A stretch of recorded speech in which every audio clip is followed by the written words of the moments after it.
everybody, it's Dr. Joe and handsome devil, Mr. Bear. Today I'm going to show you some simple stretches and exercises for fibromyalgia and chronic pain in a seated position. So let's get started. So you won't need any equipment with these seated exercises. The key to know with stretches and exercises with fibromyalgia or chronic pain is you want to do what's most comfortable for you. You want to find that happy middle of moving and exercising the muscles, but not doing so much where you'll get a flare-up, which lots of times is hard to find. So it's always better to do less and then slowly progress as you feel like, okay, these are fine and I'm not going to get a flare-up while I'm doing them. So the first one is just going to be a simple neck rotation. We're just trying to get these muscles kind of loosened up and moved a little bit. So all I'm doing is I'm just going to turn my head towards over towards one shoulder and then nicely come back and then turn it towards the other shoulder. So you don't have to really hold the stretch if you don't want to. Just do a little pause, maybe 2 to 3 seconds, gently come back, and then do a little pause over on this side. Now you can see I'm making a big turn. Again, go to what's comfortable for you. So if you can only go here before you feel a lot of tension and a lot of pressure, definitely don't push into pain. Again, go at what works for you. So even if you're just starting off with a little bit of a turn back and forth this way, you just want to start getting that movement. So then the next one is just going to be a side bend, a neck side bend or a cervical side bend. Try and keep your shoulders nice and relaxed, and then you're just bringing your ear towards your shoulder. So I'm not bringing my shoulder up. I'm keeping those nice and relaxed. I'm just coming over this way. Again, just a little pause, 2 to 3 seconds, and then come back up and stretch back over this way. So I'm feeling a nice stretch through here, even though I'm not really doing a full stretch. I'm just trying to get some movement in there. Again, if you don't feel like you can go that far, just go to your comfort level. If it's just this, starting that movement in general, that's great. So you can do it for time. I'm doing it for 30 seconds, as many as I can comfortably do. Or if you want to do it for reps, you can do that for reps as well. So now going into some full stretches, I really like upper trap stretches because especially with the fibromyalgia, you get a lot of trigger points in that upper trap area. And so this is a great way to stretch them out.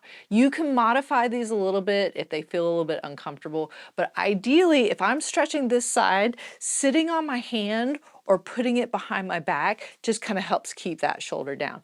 I like sitting on my hand. I feel like it's a little bit more comfortable on the shoulder. You don't have to even do that, but that's just going to give you a little bit better stretch. Then take your other hand, bring it up over your head where your fingers kind of come to your ear, and then just gently pull over to the side. That's really going to stretch that upper trap. Again, go at your own amount of tension. You know, if you just need to do a little bit, or if you just want to rest this hand and bring this other one up over, I'm still feeling a great stretch through that upper trap area right there, even without putting my hand here or putting my hand underneath here. If I'm just setting it down, I'm getting a good stretch, but I'm going to get a little bit better stretch this way. And then switch to the other side. If you want to try it behind your back, you know, you can try it a couple different ways. Some people like some better than the others, but again, I'm feeling a great stretch through here. And then with my hands behind my back, if you can, sometimes that's an uncomfortable position for your shoulder, but you're getting a nice stretch in that shoulder as well. So holding that for 30 seconds, a full 30 seconds, and then doing that 3 times on each side. I like alternating just because then you get each side a little break while you're doing the other one. So then we're going to go into one of my favorites, especially with posture issues. If we kind of hold our shoulders up, if we work on the computer a lot, or, you know, if we're going in like this, our levator scapulae are the ones that elevate the scapula bones, get a little bit irritated. So this is another one where you can modify it if you need to. I always have learned it this way. If I'm stretching this side, I'm just going to kind of bring my arm up like that, trying to get my elbow up towards the ceiling. I know sometimes this might not be doable, especially if you have really tight shoulders. I'll show you some modifications for that. But again, that just keeps that scapula or that shoulder blade down so you get a better stretch. Then you're going to turn your head to about a 45-degree angle or where your nose is kind of pointing towards the opposite knee. And then I always say, kind of put your hand over your head, almost like a helmet, like this. So it's not on the side like the other one. It's kind of up and back. And then almost like you're tucking your nose into your armpit. So I'm coming over at that angle and I'm getting a nice stretch where that levator scapulae muscle is right there. If this is too uncomfortable, you can also just sit on your hand like that, or you can put it back behind you, or again, if you just want to rest it to get a full modification the first couple times you try this stretch. It is a pretty big stretch. I'm going to switch. I'm just going to relax. I'm turning my head about 45 degrees, hand over behind my head, and just kind of tucking that nose into the armpit right there over towards that shoulder. Again, feeling a great stretch through here. Sometimes you'll feel a little bit more at that shoulder blade where that trigger point is. Sometimes you'll feel it all the way up into the neck or that cervical spine there. And again, a full 30-second hold to your comfort level, doing that 3 times on each side. And that's really going to get those neck muscles nice and loosened up. Once you get them loosened up, then you can go into some really gentle exercises. Seated tees are one of my favorites just because it works those upper back muscles. And again, a lot of times with that chronic pain or that fibromyalgia, that's where you have some of those sensitive points. So just putting your hands out in front of you is kind of like it sounds. You're just going to bring your arms out into a T, about 90 degrees. They don't have to be. If it's hard to hold your hands up, you can go a little bit lower just so you're not having so much stress on your shoulders. But ideally about straight out in front of you, and then just opening up. And I'm not just bringing my arms out behind me. I'm really trying to squeeze those shoulder blades together. So almost imagine that someone's got their hand on your spine and you're trying to squeeze those shoulder blades together as you open up. So I'm coming back and I'm squeezing, really getting those rhomboid muscles activated, and then nice and slow coming back in. So a little pause, this 1 to 2 second pause at the end, get that squeeze, and then come back in. The same thing, you can do it for time, or you can do it for reps, whichever one is more comfortable for you. And then going into the trunk area a little bit, just kind of doing some trunk rotations in a seated position just to get everything moving. So it's just as simple as it sounds. You're just kind of rotating your upper body, but you're leaving your legs and your hips in the same position. So now I'm kind of feeling that stretch, that nice stretch through my back. I can take my opposite hand and put it on the outside of that leg just to give myself a gentle push. But again, go to your tolerance level. So you might only just be able to turn a little bit like this. Don't push so hard where you're going to get that flare up, because it's, as you know, sometimes it's very easy to flare yourself up. So just go at your own pace, whatever's most comfortable for you, and then rotate to the other side. This is another one where you can either do just a 3 to 5 second pause and make it more of an exercise, or if it feels like a really good stretch, you can hold this and make it a stretch and hold it for 30 seconds. So kind of whatever's most comfortable for you. Again, you might want to start off with just a little bit and then build your way up to it and see what's good with that.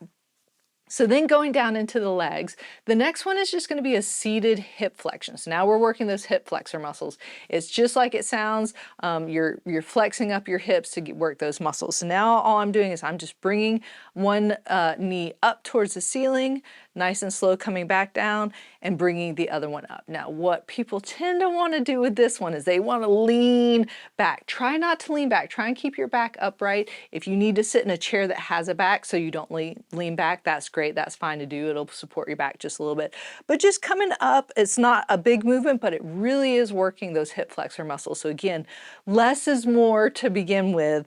So if you just, again, want to do like for reps, just start off with 5 on each side, or if you want to do it for time and do as many as you comfortably can. But again, starting off with a little bit, kind of progress your way to more. And then the next one is just going to be what we call a long arc quad, or a knee extension. So it's just same thing, as simple as it sounds, is you're just going to kick your leg out, bring it up as far as you can to straighten out that knee, and then nice and slow coming back down, alternating sides. This one, again, at the end, I like to pull my toes up a little bit because that really activates those quad muscles up there. That's what straightens out our knee. But for you, that might be a little bit uncomfortable. You might just want to start off right here going this way, back and forth. But ideally, if you can get all the way up, you'll get a nice little stretch in your hamstrings, and you'll definitely feel those quad muscles activating while you do that. So As simple as that. Same thing, you can do it for time or you can do it for reps. Now to stretch out the back a little bit, we're kind of winding back down. It's just a simple seated roll down. This is really one of my favorites in a seated position, because sometimes if you can't really get down on the floor to your knees, but you want to stretch out your back, this is a great one to do. Again, it's just kind of like it sounds, you're rolling your body down. I like to kind of put my hands in between my knees, and then I'm just rolling, starting from the top, rolling down, kind of reaching down towards the floor. So I'm kind of curling everything down, going down this way, and touching the floor. Again, if you don't feel like you can go all the way down to the floor, that's fine. You can just kind of bend over, try and curl your back a little bit. A lot of times with hamstring stretches, I talk about keeping your back straight.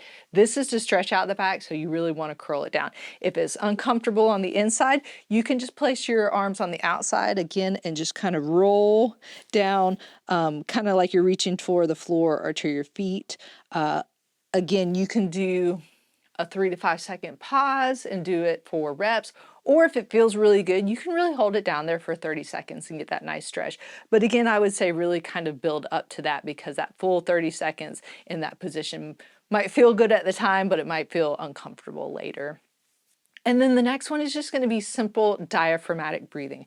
Diaphragmatic breathing is great for chronic pain type situations, because a lot of times all these nerves kind of in our abdomen area, in our gut area, are the ones that get flared up and really irritate our whole body. So diaphragmatic breathing, or breathing through your belly, is a great way to relax your whole body. But sometimes it's a little hard to kind of get it down. So I like to use my hands as placements, just so you can kind of visually see what's going on. So placing one hand on your belly, one hand on your chest. So ideally the one on your chest when you're doing diaphragmatic breathing is going to stay in one spot, and the one down at your belly is going to move out and in when you're breathing. So you're really trying to breathe in and out through your belly. And so just, there might be a little bit of movement at the chest area, but it should all happen here. So you're going to breathe in and breathe out.